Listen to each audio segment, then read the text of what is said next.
I like to binge. You know, I don't like waiting around for stuff. A binge. Yeah, love a good binge. Right, ready to go? I have my... You've got your water, you've got your whiskey and Coke. Excellent.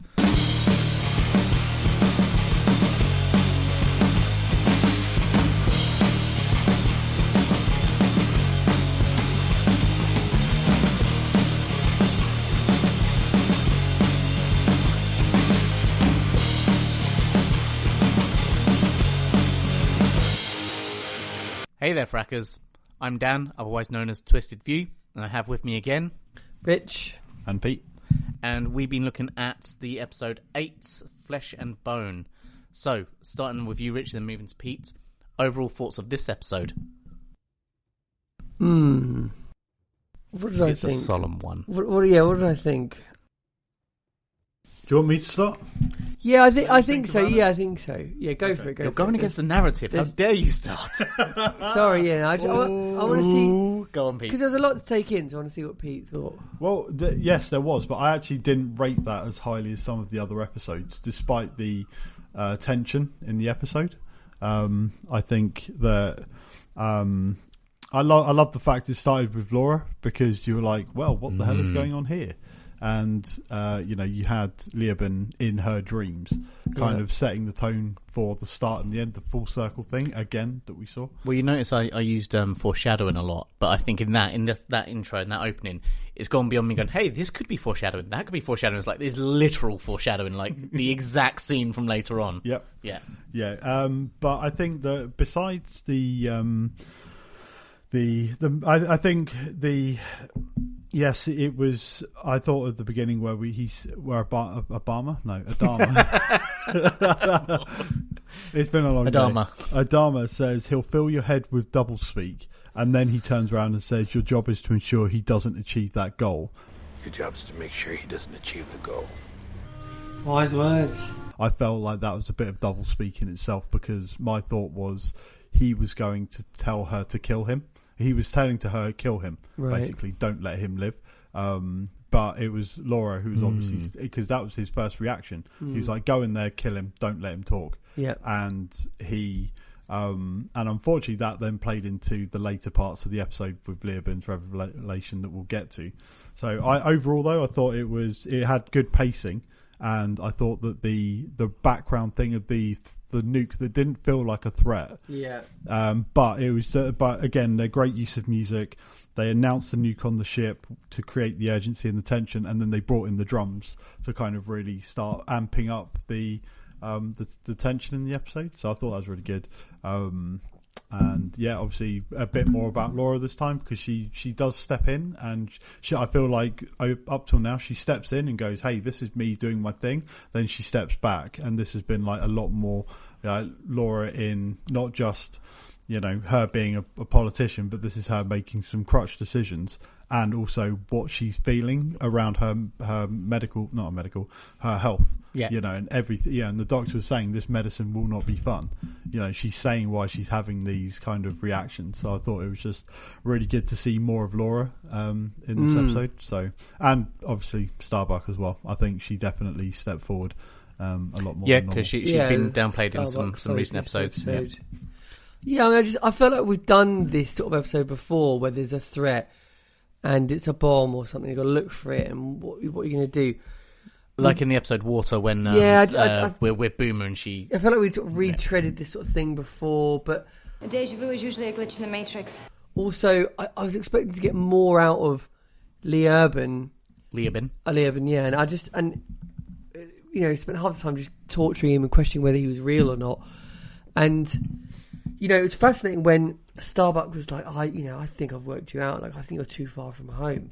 And that wasn't even a concept I even thought was possible. Like, that you couldn't transfer back into your original body or this and the other. And I was like, oh, that's interesting. And then, and that sort of came round at the end and everything. But yeah, he's obviously talking about some cryptic things, and, you're trying to confuse her with talking about water and this and the other, but then there was like, but I know all about you. I know about your history, and trying to test her in that way. I don't know. I feel like it went back and forth, but we didn't really make any major ground. And then obviously there's a big mic drop at the end, like. Down is a Cylon. Oh God, what? Dharma's a Cylon. I was like, what? Really? Like, yeah. So I'm left a bit confused. I mean, obviously the highlight of this was Gaius lying to Sharon about the fact that she's a Cylon. I mean, she's full on Cylon. Yep. So, that's going to create a new interesting storyline. Where Gaius is going to obviously say to management, I can tell you for a fact we've definitely got a Cylon, and we can test her, or maybe he's going to test her in private. I don't know. But I think the other thing there is like just off what you're saying. I think this actually is going to have a really big thing with Chief because she told him, and whatever happens from now is that he is triply implicated on her, because not only did she openly admit that she was a Cylon, is that he's been covering her before. They've had a romantic past, so I feel like those two, even though in the last episode where he's like we're done, is like they're really not done, and they're still like she's still hovering around him and the ship. But though they're way more connected now than ever before, I think, because you're hoping to see. Well, it's fascinating that these relationships that are forming in the world, it's all about a human and a Cylon. In most cases, trying to figure each other out. Either a Cylon's looking for the verification and validation from a human, or the human's trying to find something in the Cylon. And it's interesting how all these little relationships are sort of working their way out. Yeah, the Cylon probably understands the human better, because the human's sitting there going, "Well, we created you, and now you're now in our image. So how can we? But if you're so like us, then what's the difference?" Well, I mean, you've got Gaius trying to figure out, Six, the Cylon, and you've got Boomer trying to figure out Tyrrell, and then I guess you've got Hilo and Boomer down on Caprica, and I suppose those two. It's an interesting relationship because neither of them have any clue. Like the fact that that that version of Boomer is a Cylon, but I'd be fascinating to work out if it'd be fascinating to see if in the future. Hilo is also a Cylon, and they've both been trying to double guess each other. Yeah, in which case it'd be quite funny if the other guys are all, like the other Cylons are going, and if he doesn't do it, kill him. Yeah, right. Yeah, yeah.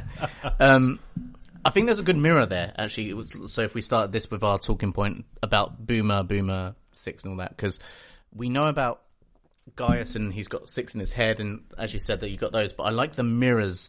Oh yeah, it's continuing to see between the two Boomers, because as one point you've got Boomer on Galactica with Tyrrell, and as you said, she's trying to work him out. How does she get? And again, even though she's a toaster, there's a very human element to her being sort of that need to have him need her. Yeah. And she's like, well, what do I need to do to prove? Like, all right, maybe if I go prove that I'm not a Cylon. Yeah, completely. So there's that want and need, and then the other side of that being on Caprica and Caprica booming. So we saw that she went to the other two Cylons. The plan, have you done this? Is he in love with you? All of this and that. And then you then had the bit where she's going, yeah, he's in love with me. And then she gets back to him, and then she starts going, we need to go, we really need to go. So the question then becomes, is that part of the act? Or is that her, when she said, no, we need to get far away, is that because she's now falling for him? And actually, it's genuine emotion. I think she's fallen for him, yeah. She's way more advanced than the other Boomer. I think she's generally, showing lots of human qualities. Because you had that point where he was asleep and she was sort of... I think she's generally, she's generally... creepy. I'm sitting there thinking how cat-like. But I agree with that, because... And the two differences is that the guys in question, because they're both fairly, high-ranking, respectable guys, albeit differently, is that Hilo is incredibly honourable. He's saying he is demonstrating why he will fight for her. Whereas I think on Caprica, not on Caprica, on Battlestar, is that she is he's not. He's saying no. We are a problem. Is that? But I also think that their situations are vastly different. There's two people stuck on a planet with Cylons, and then this is a Cylon stuck on a ship with a load of people. Yeah. So they do have various opposing issues, but I think the reason why she'd be falling is because the situation is that feeling of dependency, protection, and he's demonstrating, and he's told her, he's outwardly confessed his feelings for her. Yeah. So of course at this point she's now saying, well, you like me. We've just smashed as well on top of that. So I did love that where she went, I had sex. We had sex. Congratulations. She just went, great. It's just like, well done. Yeah. Well done. Congratulations. You got yours. Yeah, I've been smashing Gaius for months. In his head. Yeah, in his mind palace. That's completely. It tracks. It completely tracks, and it's the fact that what the Cylon's goal now is what are they trying to get them to do? Is it that they're trying to say that a human can fall in love with a Cylon? Are they compatible? What is it? What's the goal? Procreation? Is it? Yeah, that's another good point to that as well. So a good question there then. So what do we think the actual goal is from the Cylons? Because obviously they're wanting her to get him to settle down. We'll make sure you got the amenities you need. He needs to settle down with you. What is their goal? That is confusing. I mean, we're talking specifically Caprica here. I'm talking Caprica. And Six and... it was the other guy. Doral with her. Doral. They're obviously sort of slightly higher ranking. They sort of using Boomer from Caprica to carry out that order and so that task and to pair up with Hilo. I don't know. It's really hard to know what the plan is there. Do they want to convert him to maybe becoming a Cylon? I don't know. Do they want to use his body to make replicas of him? Maybe something like that. Something a bit more sinister. But I'm still confused with what Lee Urban said about that. The overall goal and everything. I think your latter point, I don't think that's the case. Because if they wanted to take his body and make a replica of him, they'd take it by force. I don't know how it works. I'm just speculating at this point. I think the question mark is they're playing lots of silly games, aren't they, with him? He doesn't know what's going on. They're doing this, they're doing that. But they're, as we've seen from some of the other stuff they're doing and various bits and bobs in, with Galactica and other stuff, there is all a plan. They're doing things for a reason. So, and they wouldn't just be playing around with him like a cat with a mouse on the planet unless they've got a greater plan for it all. So I think you're right in that you don't know what the plan is yet, but there is a plan of some sort. I mean, now that you said that, my guess would be, if we're not talking about body snatching, my guess would be they want her. Those two, as I said, slightly higher ranking Cylons want this Cylon to level up big time. They want to put her in that situation, use him to bring up all these emotions, make her really, really human-like, so they can deploy her somewhere else because she's going to be much more advanced, skilled. They've got to. So you think it's training for her to go deep undercover? They are putting her in this situation to stress her and train her up, make her more human than they are, and then use her as a weapon. Okay, somewhere that would be my. Okay, cool. I would say, but I think all of the emotional training would go for all of them. It's not related to one specific model because I think they would have a way of sharing that amongst each other. The only other weird thing to look at is it could be doing the whole Adam and Eve thing. Everybody's dead on Caprica. It's a man and a woman in a cozy little house. They're trying to create a new Cylon. Sorry, a new Caprica. It could be. It could. I think it's all in the name of knowledge, limit testing, and faith. Right. Because the articles and the themes around faith are really strong, but I think they're also doing it from the development of a Cylon perspective. So, shack them up long enough. Could they procreate? Or love or obedience. Because it's in the same way that Six leads Gaius. She's constantly pushing him towards something. We haven't seen anything around Hilo's faith. They haven't asked him a lot about God and things like that. So that might not even be their goal. It's sort of how can they move the humans into where they want them to be? It's like engineering humans now. Which is actually a very good segue because as you brought up there, a big thing that's come out. I know it's a theme across all of it in terms of faith and religion stuff, but I felt like in this episode we were beginning to get more into that, especially if we start at the dream sequence with Laura at the very beginning of the episode. Some of the things I noticed from that was not just the dream sequence and her seeing Leoben and then seeing what happens to him, which is foresight and foreshadowing. She literally saw a future event, which I think can't be sniffed at. But also, I noticed what she was wearing in the dream. White, and she was almost glowing, so almost angelic in terms of that. And how does this also factor into what's going on and what we're seeing? So I suppose a question that I actually had around that and some of the other stuff that we're talking about, do we feel or do we think that within the universe of the show, they've talked about faith, they've talked about having a faith in God, but do we actually believe that God or gods is real? Do we think there is a divine intervention going on? Or is this all part and parcel of people's just believing that there is? Based on some of what we've seen last episode, this episode. Big question. That's right, we're getting to the big questions around here. It's a big question. Yes, yeah. I mean, it doesn't need to be. It depends, really. Do you feel like you're seeing something that could be that or not? Yeah, I mean, I feel like you're right. The Cylons are trying to constantly tell the humans there is a God, there is a God, there is a God, and we're seeing these different scenarios where one of our main cast members is having some vision or some epiphany or whatever the case is, to sort of think, oh, maybe there is. What the shape of that God or whatever, I don't know. But yeah, I think there's definitely a God in this universe. Yeah. Which then leads me to a secondary question around this, open to both. If we think that there is a divine intervention or a greater power, do we believe that greater power is on the side of the Cylons and is a part of the Cylon belief? And I'm basing this based on what happened with Gaius in the previous episode with 6, with her going away, then coming back and having that, and then here with Leoben, where he does seem to know things that he shouldn't necessarily know about characters and who they are and stuff, and he's saying because it's all happened before, and this will all happen again and various things. Yeah, I think you could take it so many different ways.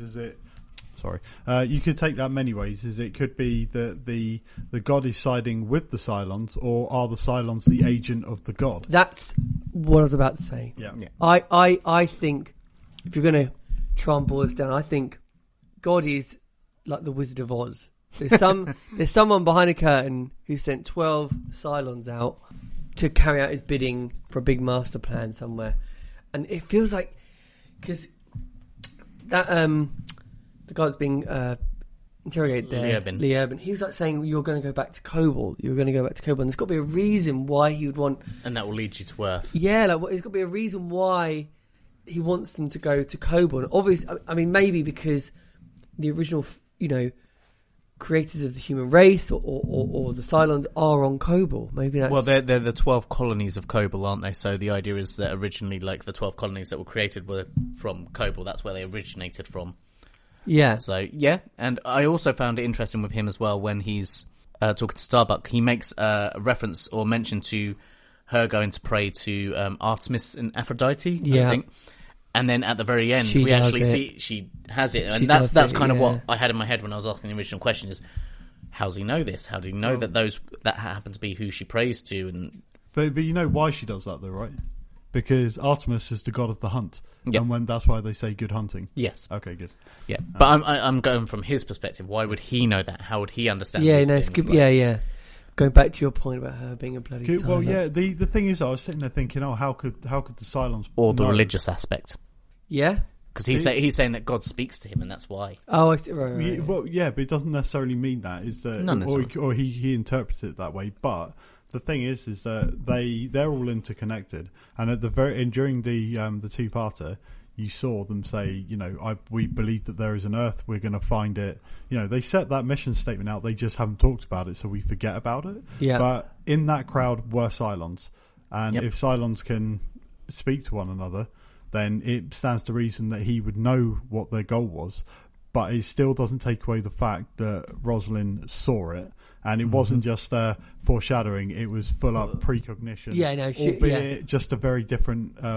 Because when you saw him get pulled away the first time, it was through like a mini battlefield of sorts. No, it was just in the woods that she was in. Yeah. So it's kind of she couldn't see the full picture, but she saw enough. So you kind of can't sit there and go, well, no, that's not the case. But you can't sit there and go, it 100% is. Well, she felt compelled to disobey orders. I want you to get me a shuttle. I'm going to the Gemini Traveler. I want to see the Cylon myself. get a ship over and go meet him. I mean, that's how strongly she felt. Well, she didn't disobey any orders. No, but as in she was told. She was basically told to stay put. The hell is going on here? A bit of torture.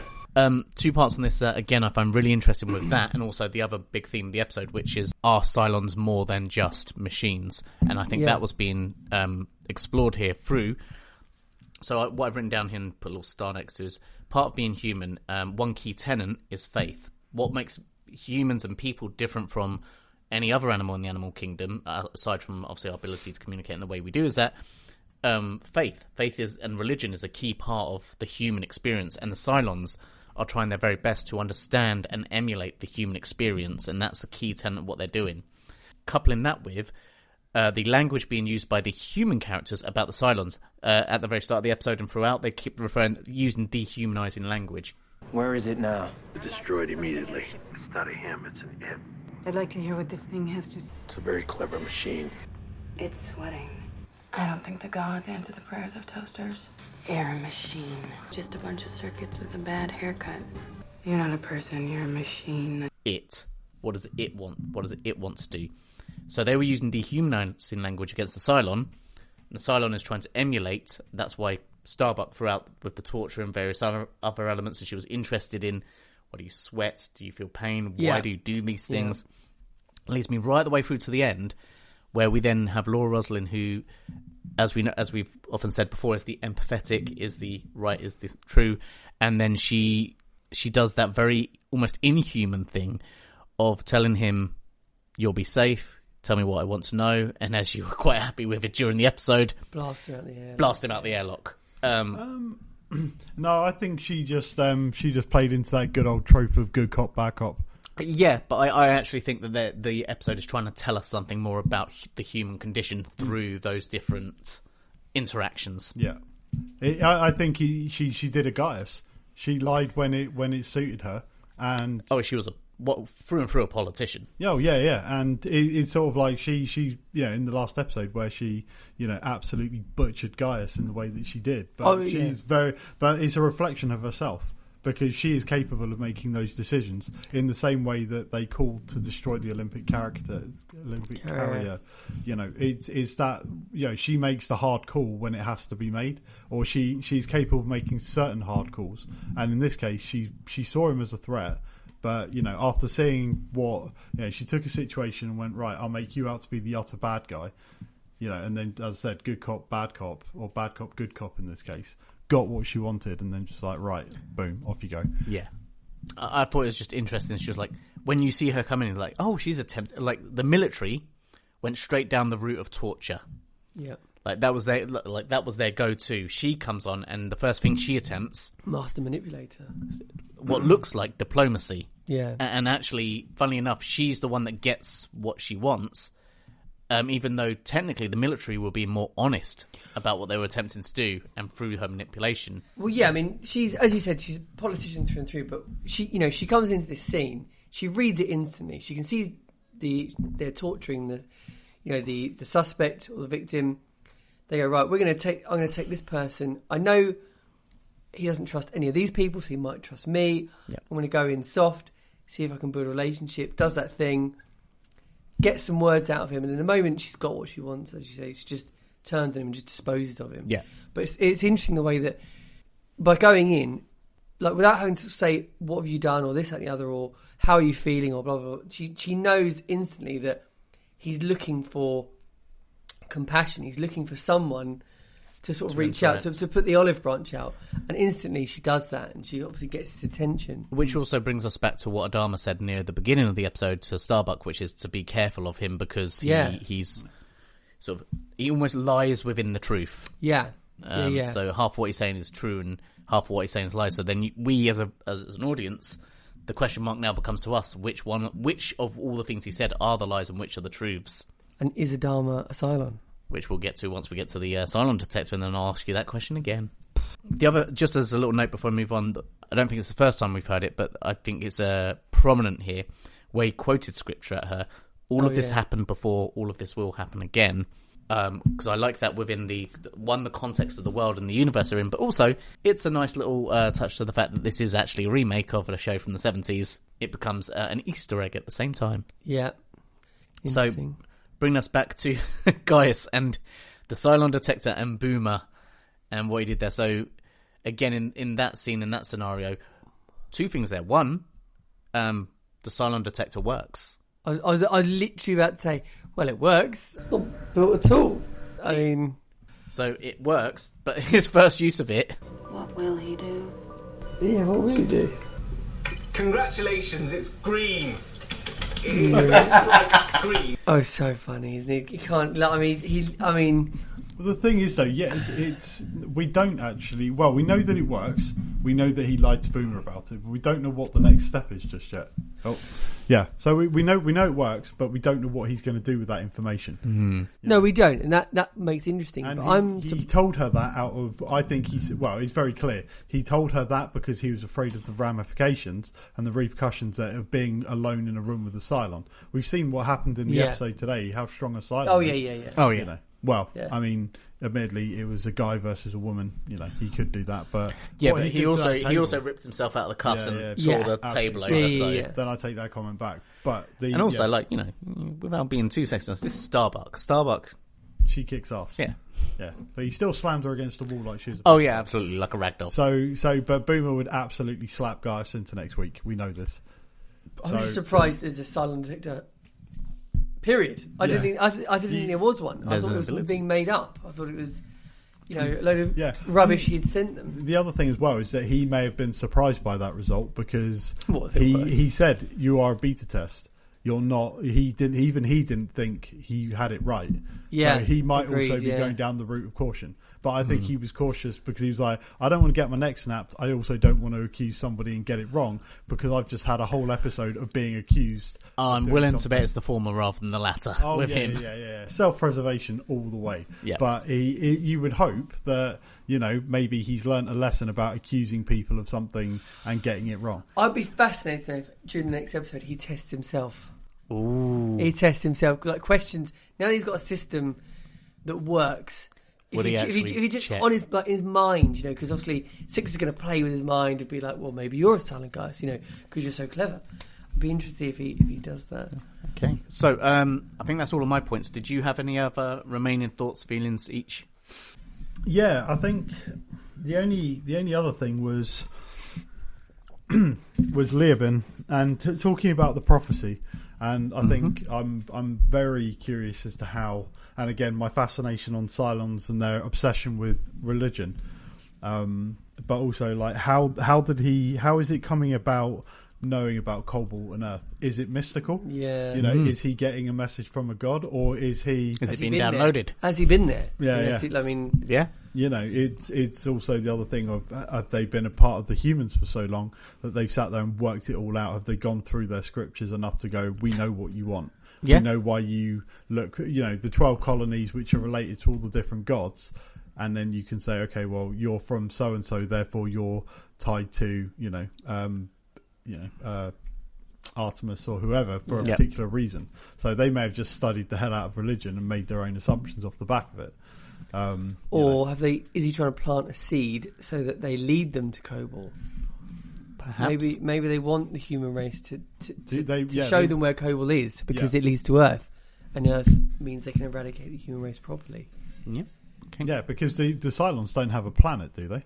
I don't. Not necessarily, or we've so. not been introduced to anything like that. So they might be looking for a home just as much as we are. Yeah, and that they're using us as a rat's tendency to find safe ground. Yeah, they're going right. We herd them. Where are they herding the humans? So, I feel like this is just a question that I'm thinking about now because I know it's going to happen sooner. Well, it'll happen soon, I hope. Yeah. It's just an interesting concept. So anyway, besides that, not much. Okay. Any final thoughts from you before I move on? No, that's it. That's it. So again, as I've done with every episode, going to the Death Note, has that needle moved at all? Is there anybody you add in? Last episode you added Hilo. You were quite confident that Hilo was going to end up at some point meeting his demise. So anyone else in the cast? Nothing's changed really. Yeah, nothing's changed. Yeah, no, that's fine. Nope. Moving on to the Ratometer for Gaius. So last time he was teetering on the edge of going way off the meter and completely into the realms of unknown rattiness. He was never going to stay there. It's just that one episode. He's definitely coming down. What was he on? He was on... Well, he was on a 10 last time. Before that, he was on a 7, I think. Yeah, he was like 6, 7, and then straight full on 10. I think he needs to drop back down to an 8. To an 8, yeah. And do you think the the line to Boomer was still ratty, but not quite the same level of... Yeah, so I mean, he needs to drop down to an 8 because one, he had a crazy moment in the previous episode where he was fighting for his life, but also in this episode, he's gone back to being pretty chill. Obviously, he was trying to help Sharon. He does have a Cylon detector now, which will prove useful going forward. He's not trying to. I mean, other than that laughable moment where he squirmed and sort of basically lied to her, and that could have ramifications down the line. But yeah, I think he's on 8. He's on 8. Good night. Good. Pete? I'm going to keep him at a 9. Keeping him at 9? Really? Well, Wow. Yeah, because he squirmed out of where he was before, and now he's just lied to Sharon, and he's doing it very rat-like. Because Six sat there and said she could snap your little neck. Or something to that effect. And he ran straight to lying. And he went straight into lying, straight as absolutely peak rat. He was a absolute degenerate. He's the next. I think the next episode or the next couple of episodes, what he does with that information determines if he goes down to like a 5 or if he stays where he is. Yeah, no, I agree. That's good. Going back to moral ambiguity. So, because he's got a choice now. He does. He's got a choice to make. Yeah, that's true. Yeah, and now he can, going forward, here's a good question for the next one, which is that, all right, he lied to her. Again, usual Gaius situation. He's worried about what might happen to him in the moment. But now, does he actually take that information to Adama? I was about to say, we're going to find out very quickly if Adama is a Cylon or not with this little machine. So, which brings us to, and I'm going to before I move on to the Cylon detector, he's sitting at an 8.5 because 9 and 8. Okay. So, Cylon detector, question number 1, before I say anyone else hit you, think, so Adama, is Adama a Cylon? I don't think he is a Cylon. He's got to be put on the watch list. Do you think he's on the watch list? He's got to be on the watch list. So if I stuck him right down the middle, between the... He's got to be. I mean, I don't think he's going to turn out to be one. But I mean, the show literally said to us he could be. He could be a Cylon. So, we've got to investigate it. So we're going to. So he's now on the watch list. Yeah. We're keeping an eye on him. Yeah. We might trust him. We might not. We'll see. I mean, my gut says he isn't. Yep. But I mean, we've got to at least consider. Okay. And outside of Adama, is there anybody else that you feel might? I know I briefly mentioned at the beginning. It wouldn't be funny if Hilo turned out to be one. I don't think he is. Yeah, because otherwise, why are they playing with him? Again, if anything, that kind of indicates that's the Cylons playing with themselves. Yeah. Again, it'd be bittersweet if Tyrrell ended up, after questioning Boomer for so long, if he ends up being one. Ooh. Are you putting Tyrrell on the list? Be quite interesting. No, not yet. Not yet. Not enough. So I'm just going to leave. I'm going to leave Adama on the watch list. Cool. And you're keeping Starbuck off the list, despite. There's no way. No way. I know she's doing all this weird stuff, like with her hand against the mirror, against the glass. They blasted thingy out the airlock. Leah Bin, yeah. And everything, and her affiliation with the ship and everything. But I don't know. Yeah, I'm going no. He's going no. All right. So no one else. No. Okay. So all we're officially doing at this point is we're taking Adama and putting him on a watch list. Yeah. Nice. Okay. Right. So, any final thoughts? Only from me, in that I think, like you just pointed out with the whole hand on the glass thing, I think there's a turning of the page for Starbuck. I think she has maybe in a small way, just a small manner. I think she's reconsidered her thoughts about Cylons. Views and like opinions. She said, you destroyed my civilization, but I think she probably has a bit of a better understanding of them now, and probably doesn't just view them as a lifeless robot. I think also the fact that when you saw her in the locker with the two, the Lords of Kobol figures and praying, which you don't really see her doing too much of. Usually she's done everything off her own metal. So I think what you're actually seeing out of her character is maybe not so much vulnerability, but just a deeper, there's a bit of spirituality with her that we just haven't seen and that you might then see more of.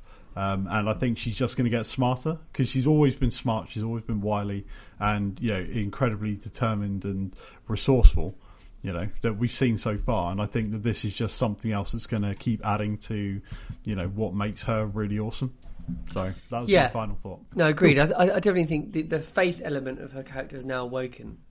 I think, whereas before it just didn't exist. Yeah. Now you're like, now there may be a believer. There's something there. Yeah, there's something there. Okay, yeah. Interesting. Good. Any final thoughts from you, Rich, or is that? No, that's it. No, I think what Pete said, encapsulated it. Yeah. Okay, so say we all. So say we all.